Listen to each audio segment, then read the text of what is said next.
The air in the Mos Eisley Cantina hung thick with the humid musk of alien sweat and stale drinks. A cacophony of unusual instruments, sharp, piercing, and strangely rhythmic, assaulted the ears, making conversation a strained effort.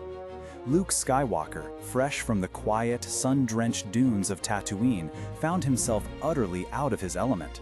His eyes, accustomed to vast, empty horizons, darted nervously around the shadowy, bustling space, taking in the bizarre array of creatures and their questionable dealings.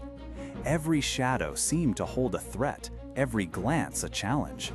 He was a farm boy, suddenly plunged into the murky depths of a galaxy far larger and far more dangerous than he had ever imagined. He'd had his first real lesson from Obi-Wan Kenobi just moments before. A quiet discussion about the Force, an energy field, Obi-Wan had explained, that binds the galaxy together. It was a concept so grand, so ethereal, that Luke could barely grasp its edges. He understood it as a path to a broader awareness, perhaps even a way to feel connected to something greater than himself. But it was abstract, theoretical, a whisper of power, not a roar.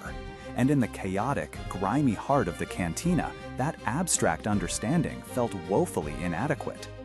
Then, the murmuring tension in the corner of the room escalated. Two figures, grotesque and menacing, lumbered towards their booth. One, a hulking, pig-nosed creature named Ponda Baba, shoved Luke roughly. The other, Dr. Evazan, a man with a scarred, twisted face and cold, dead eyes, sneered threats. "He doesn't like you. I don't like you either," Evazan rasped, his voice laced with pure malice. For Luke, it was a terrifying moment. He was out of his depth, his rural upbringing having offered no preparation for such raw, unbridled aggression. His hand instinctively went to his blaster, but he knew, deep down, that a shootout in this place was a death sentence. His heart pounded, a frantic drum against his ribs. This wasn't a skirmish. This was true, immediate danger, and he was completely unprepared. Obi-Wan, however, remained remarkably calm. There was no panic in his eyes, no flicker of fear, just a steady, unwavering resolve. He spoke softly, a gentle warning, a chance for the thugs to retreat. But they were beyond reason, consumed by their own dark impulses. Evazan advanced, his hand reaching for Luke, his intent clear and sinister. And then, in a blink, everything changed. There was a sound, a distinct, almost melodic hum that cut through the cantina's din. A flash of brilliant blue light ignited the dim space, illuminating the faces of the stunned patrons. It wasn't a blaster shot, loud and percussive, but something far more elegant, far more ancient. Before Luke could even fully register the movement, Obi-Wan's hand had moved with impossible speed, and the blue blade of a lightsaber had arced through the air. The world seemed to slow. The blade connected, not with a spray of blood, but with a searing, cauterizing efficiency.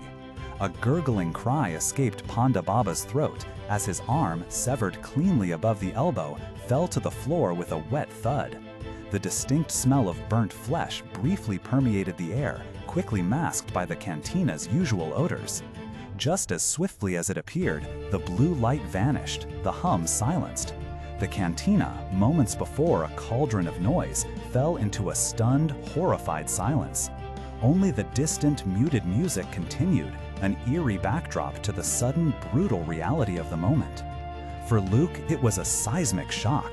He had seen Obi-Wan as a wise old hermit, perhaps a guardian of ancient secrets, but certainly not a man capable of such swift, decisive, and frankly terrifying action. This wasn't the abstract force he'd been taught about moments ago. This was the force in action, not as a whisper, but as a thunderclap. It was power, raw and undeniable, wielded with surgical precision for defense. The lesson hit him with the force of a physical blow. The Force was not just a mystical energy field for meditation and introspection.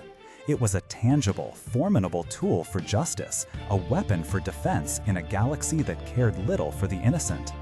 Obi-Wan, his face impassive, simply looked at the dismembered alien, then at the stunned patrons, and finally at Luke. There was no triumph in his gaze, only a quiet, resolute power. He hadn't sought conflict, but when it found him and threatened those he sought to protect, he met it with absolute, unwavering resolve. It was a shocking, immediate lesson for Luke, a stark unveiling of the Force's true potential and the Jedi's capacity for power. He saw then that the Force could be a shield, a sword, a guardian, a means to defend the vulnerable in a dangerous and lawless galaxy. This moment in the cantina, amidst the grime and the danger, was more than just an encounter with thugs. It was Luke's first true taste of the Force's power, a visceral, unforgettable experience that solidified his understanding from abstract concept to living reality. It was a critical turning point, setting him on a path not just of belief, but of active engagement with the Force, realizing its potential as a tool for defense and justice in a galaxy that desperately needed it.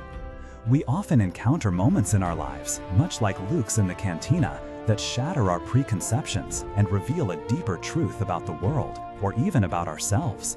These pivotal experiences, sometimes shocking, sometimes subtle, can redefine our understanding and set us on an entirely new trajectory. What are your thoughts on this pivotal moment for Luke? Did you find it as impactful as he did? Share your insights in the comments below, and if you enjoyed this journey through a galaxy far, far away, please consider subscribing or following for more stories and reflections. Your support helps us continue to explore these fascinating narratives together.